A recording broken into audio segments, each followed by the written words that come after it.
I just made my first deal worth hundreds of dollars. What's up, YouTube? My name is Lionheart. That's Elton Inhart 16. Welcome to the Pride Lands. If you don't know me, I am currently trying to get a full set of PSA 10 Jolteons. If you do know me, welcome back. Glad you're here. So yeah, you guys heard it right. I made my first deal. Well, first of all, I'm trying to get a full set of PSA 10 Jolteons by buying, selling, flipping, trading, all that pertains in the Pokemon hobby to try to elevate my collection, including moving some sealed every once in a while. But recently, I've been going to trade shows, mainly because I'm going to host my own trade show. And so yeah, October 18th, Legendary Collection. I'll put a Facebook thing like right here. I don't know if you can do that. Maybe it'll be down in the link below. I don't know. Check it out. Click the link. So yeah, I've been going to trade shows because I've been wanting to try to figure out exactly how they're going to go, but also because I'm trying to like complete my collection of a full set of PSA 10 Jolteons, and I want to see what people have. But recently, I've just gotten a PSA return back. I'll put the video link here. Pretty epic. Did pretty well. 7 out of 12 cards came back as a 10. We take that. And I wanted to see what I could potentially get at a card show. Now, it's not my first card show, so knowing I was going to go, I was going to get some low ball offers. I know most people take, you know, the graded cards are interested in at 70% and 80% trade value.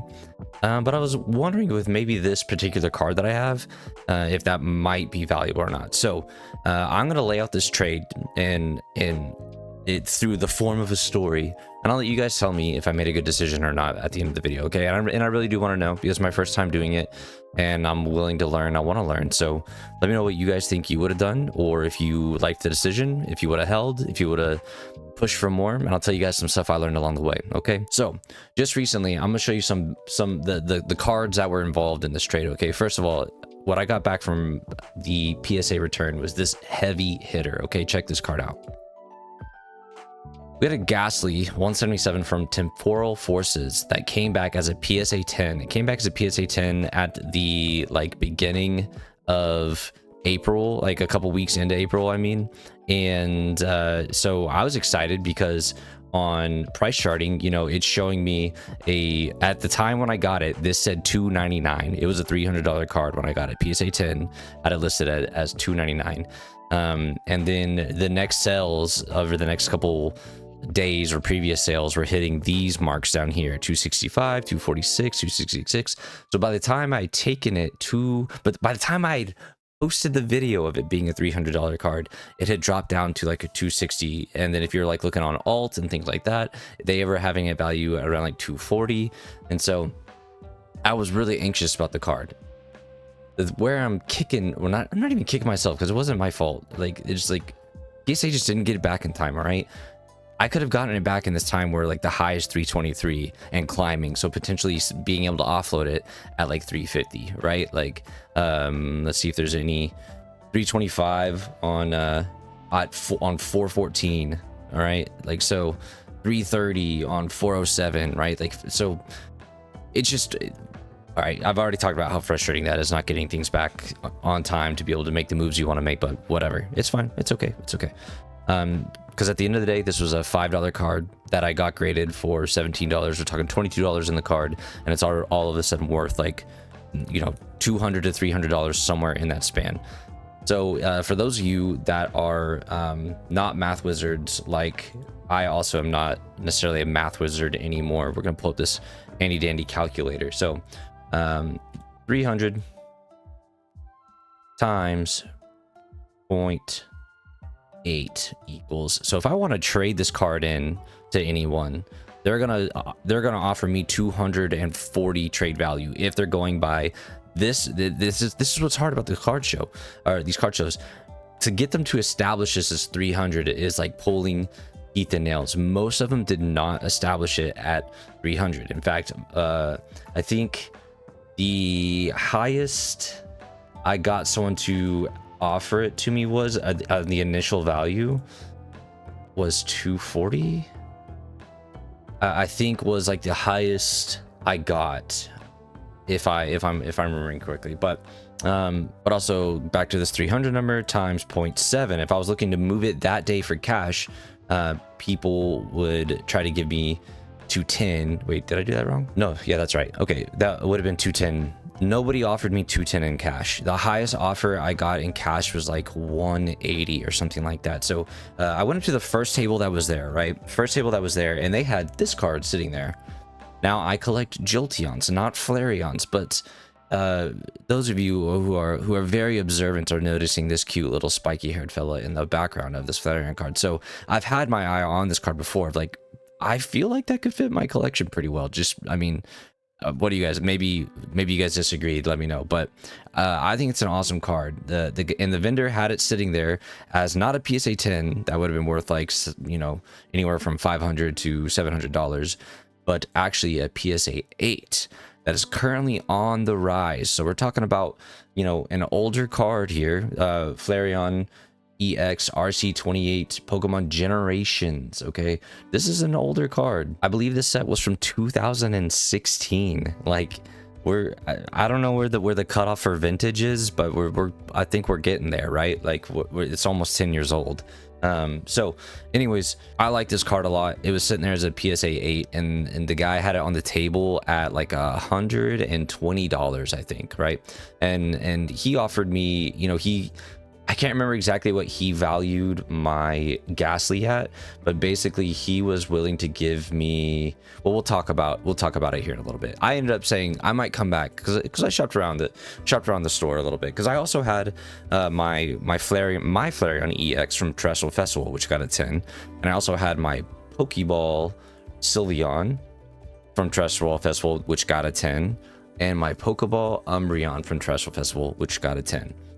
So I had these 4 cards and some 8s and some other things that I thought maybe like I could use to sweeten the deal. Turns out no one at the show is really interested in 8s or 9s unless it's like ones that they graded and they have them on the table. They're not really looking to. Most of them will tell you, hey, just go crack this real quick and I'll buy it from you ungraded. Almost all of them had that response, which is kind of cool, because like 8s go often, 8s go less than ungraded. So it's like they were like telling you just go crack it really quick. You know, they don't want to like. They want you to actually, a lot of the vendors don't want to just scam you, right? They want to bargain, they want to get a good deal, they don't want to scam, right? So I appreciated that. So I'm walking around the show, I'm hitting up a lot of the different tables, and I'm looking, and everyone's first question, what are you looking for? What are you looking for? What are you looking for? I'm like, I'm looking for Jolteons, and almost all of them have just, you know, handfuls of ungraded Jolteons. And another thing that I've learned at these shows, which I've talked about in other videos, the cards that the the cards that the vendors have are, if they're not already graded, they probably should not be graded. There's a very slim chance you're going to find a 10 in someone's binder or in someone's case, because if they thought it was good enough to get a 10, they probably would have sent it. So, you know, I'm not interested in these loose Jolteons per se, unless there's just one that I just have not ever seen in the wild. You know what I'm talking about? But I didn't really come across any of those. I did see some cool Jolteons, but none of them were quite that. So we float around the show a little bit more, and it's like me and Bmar and his brothers and some friends, and like there's a whole little squad of us. We're like all going around, and Bmar's got his little strategy for the day, and he's like crushing it, and he's doing good. And the boys find some stuff they liked. There's a lot of sealed product to pick up there. I thought about trading in for some sealed, and there was a couple of sealed products I had my eye on. Like, man, I forgot about they had one of the prismatic surprise boxes, and I maybe should have traded for that. I think those are kind of cool, but that would have been a good thing to open on my birthday. Anyways, doesn't matter. Floating around, and finally I do find another one of these Flareon EX from Generations, but it's loose. It's a loose one. So I'm like looking at it. It was actually my buddy Sika. He found it, and he was like, "Isn't this that card you were looking at?" I was like, "Yeah." And so we like look at it for a little bit. It's got some damage, got some wear and tear, some corner issues, and some edging. I'm just not sure if it could like beat the 8, right? So I pass on it. And we keep looking around, and eventually I like come to a vendor. He really wants this Gastly, but he just doesn't have. He's given me one of the better deals I've had on it at the show so far. He really wants it, and he doesn't have anything slabbed that I want, and he doesn't have anything sealed that's worth the same value. So that's why this Gastly was in a weird sweet spot of like one of the higher end, like you know, SIRs or whatever you call them or whatever, but like but it doesn't reach high enough to get like any of the cool like prismatic ETBs or anything like that, especially at 80% or 70%.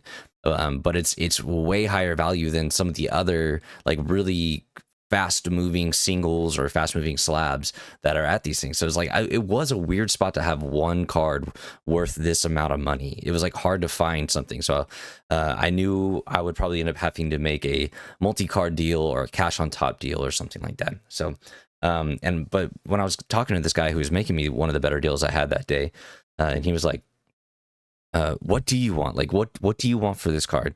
I was like, dude, I collect Jolteons. And he's like, dude, I don't have any Jolteons. I don't even have like in the collection at home, like to sweeten the offer, like to bring to you. And I was like, why aren't there any? I didn't see a single slab Jolteon that day. And he was just very honest. He's like, dude, they don't move. Jolteons don't move. I'm like, it blew my mind. Because like, here's a vendor, I've seen him at a bunch of different shows, like, so I imagine he knows what he's talking about. But so there's only a couple of the Jolteons that actually move, and it's like the new one from Prismatic, and those ones, if you can get them in 10s, which are impossible, from the Sword and Shield era, from Evolving Skies. It's like, other than that, like, Jolteons just don't really move. And like, here I am thinking this is like a win-lose for me, because I want Jolteons, and if they aren't moving, that means their market's going to go down. That means like at some point they'll be easy to buy. They'll just be really hard to find. I will never be able to find them.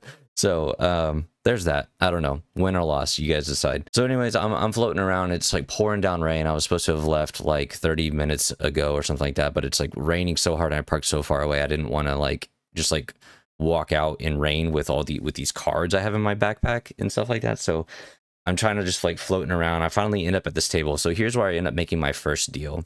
I'm going to be completely honest with you guys. I think I got my butt kicked in this deal, but I want you all to tell me. Okay. And maybe, yeah, we'll see. All right. So let's line up the numbers here. Okay. So here we go. We have this Sylveon Pokeball from Trustful Festivals. On price charting, it's worth $40. Almost like none of the vendors at the show use things like price charting. They most of them use alt, or like a really similar app to alt, which I can't remember the name, but they don't necessarily use collector, but they definitely don't use price charting. They use alt, and alt had this thing sitting at like $30 as a 10, like less than $30 as a 10, and then he's gonna give me the 80% trade, 70%. So let's say, I don't remember exactly what he had it at. Where'd my calculator go? He had it somewhere around 30, like it was like just under 30 times. I'm going for trade value here, so he's gonna give me 24 for it. But then here's the part that just seemed unreal, right? Umbreon, talking Umbreon Pokeball from Trustful Festival is 37 PSA 10 on price charting, which, does that make sense to you all? Does it make sense that the Umbreon's going less than the Sylveon? I don't get it, but it is. But on alt, his alt thing has it under 20. So he's like saying like the last one went for like 15 or something like that. And it's just like, there's no way someone had a graded 10 on an Umbreon and sold it for $15. What are you doing? I don't know who that was. What are you doing? You're like hurting everyone for this. Like it's crazy. So he ends up, I think, just like leaving it at 15 to 20, giving me some wiggle room to try to trade. And he clearly he said he doesn't want one or the other. He wants them both. And I was trying to get one for spoilers. I was trying to get one for this Umbreon 10. I wanted one of those evolutions for this Umbreon 10. You guys can see it's got a little nick in it. Okay. And this 10's kind of neat. This is where like maybe I didn't lose out on it. We'll see. But basically what the deal ended up happening, he had this listed for $30. Let's look at this 10 really quick. He had this 10 listed for $30. As you can see, you could buy right now for $46.99, but the market is $34.91. Okay. But the ones that are for sale are like 46, 43, 44, 50, 48, 55, 59, 73. So I don't know what to think about this 10, right? All I know is it's a sealed product that has Umbreon on it. So I'm thinking $30. For some reason, this Trustful Festival Umbreon is not performing well. Maybe we can get into this. So what we landed on was my Terrestrial Festival Sylveon and my Umbreon with $15 on top my way with this 10. So he basically gave me $45 in his mind for my 2 cards at 80% trade. Does that make sense? Okay, so again, he's not using these numbers, he was using alt numbers. But basically at 80% trade with these 2 cards, he said it was worth $45 essentially. So I don't know. That's the first trade. Let me know what you guys think. Did I get wrecked? Am I going to be all right? It's like flatlining up here at 34. It's a sealed product from the Sword and Shield era with Umbreon on it. What do you guys think? What do you guys think?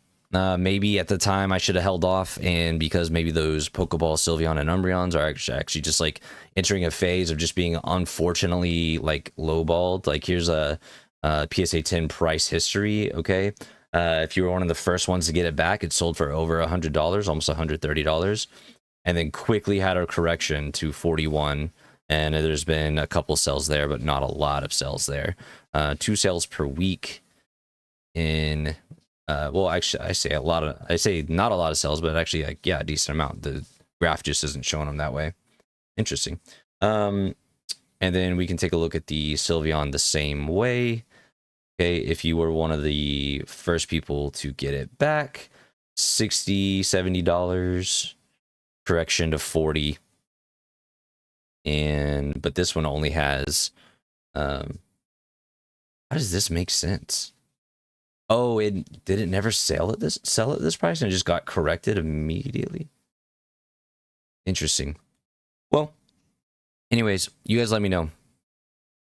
That's the trade number 1. So then we rotate back over to that first table that has the Flareon EX with the Vaporeon and Jolteon in the background as a PSA 8, and came back around and it was still there after like 2 hours worth of like shopping that Gastly around.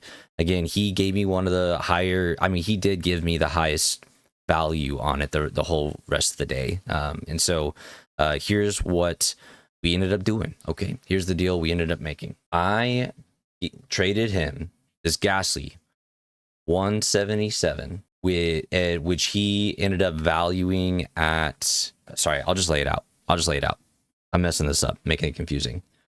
177 Gastly for the Flareon EX and a PSA 8. He had this at 120 value, and so I gave him the Gastly, and then he gave me $80. So basically gave me the Gastly at 200. And that just, I don't know. Again, I'm not confident I made the best deal, other than the fact that I got 2 products from pre-modern era that are on their way up, and at the time this Gastly was on its way down. At the time of this trade, this Gastly was marked at like 240 on PSA, like when that deal went through, and so the trade value at like 200 was like one of the higher options, right? Like, so like back to the calculator, if Gastly was at 240, 192, remember that 192 number, he was offering me 200 trade value for it. So like I said, he gave me the highest deal I'd heard that day, and he happened to have the card I actually like wanted at that show. So I don't know, let me know what you guys think. As I'm like explaining it here, I like feel like worse and worse about it. But here's some things I wish I would have done and some things I had learned. Okay, I wish I would have asked for $20 more out of my Gastly. And I think I could have, like, I'm still wondering if I should have just held the Sylveon and Umbreon, because they're sequential PSA 10s. I think, in a time in the future, that's worth a bit more than I got for it today. But so could this 10. So I think it was my first time dealing with like trades this big and at a show where they're like very clearly trying to make money. I was nervous to ask for more, which is something I'll have to work on if I keep going to these card shows. Is like, hey, like, you guys are establishing the base value at 240. Can we like the base value more like here? because this is what I think is more realistic, because they want that base value number to be as low as possible. They don't want you to have as much value in it, right? They're looking for any reason to have the base value level as low as possible so that they can have the best margin for when they flip it, right? That's their goal. Like I don't hold that against them. I hold it against myself for not asking for more.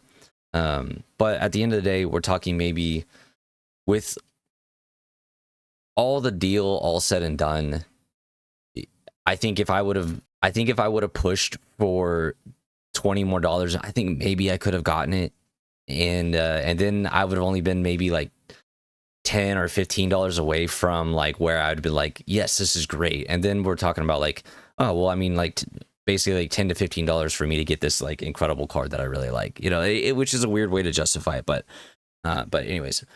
But now, that being said, I know some of you all are like maybe sitting here saying like, why didn't you just sell it on eBay? Because look, there was just a $300 sale on eBay, right? So here's the reasons why you might sell at a card show instead of at eBay. eBay takes 15%. The card show at trade value takes off 20%, right? So close margin there. But then you have shipping. Shipping on eBay will get you for that. And so it's almost a little bit better deal if you can get the vendor to get to the number that you want to sell at a card show. The upside about selling on eBay though is like you can kind of set the number there and wait. That way, if the market did do like if I still had this listed for 300 and someone bid on it, you know, I would have gotten more value out of selling it on eBay than I would have at this trade show. Hey, Lionheart from the future here, editing this video right now. So I just said something along the lines of like, some of you might be asking why not sell on eBay, and then I answered, well, it's actually a little bit better to. Then I like double checked myself and I went and like, you know, you can find a eBay fees calculator to see like what it all would have been counted for and whatnot. And I went on eBay, the fees calculator, and did that and input all the info. And it turns out if I would have done it on eBay and like set it at $300, which apparently it would have sold because one just did, as we saw in price charting, I would have ended up at the end of the day with like $245 after it's all said and done, which is, you know, $45 over what I got. So really the only benefit from selling at the show is I traded at the show for a card I already saw I wanted. So me and the vendor both got to dodge a sales tax. So next big ones I might just try to sell on eBay. I don't know. We'll see. I guess ideally the best thing to do is sell at the show. That's what you gotta do. Which, speaking of, I got a show coming up. Legendary Collection, October 18th, Tulsa, Midtown. Be there. Trade show. Bye. But in my mind, it looked like it was going down, like potentially to correct itself. And that's another thing. I was comparing it to another card. I was comparing this Gastly that I had to the Eevee, Eevee from Twilight Masquerade, which at one point as a PSA 10 was about to be $400, and now it's like 180. So if I'm looking at that correction, I was like looking at that same thing for the Gastly, a little worried about that. And so I tried to make a good decision, and I don't know. So that's where we are. Maybe could have sold it on eBay. Would have made maybe $30 more. Maybe. I don't know. Tell me what you guys think. Be honest. Let me know if there's tips and tricks that you're learning, because like I said, this is my first big deal, and I hope you guys can learn something from it. All right. See you guys later. Bye.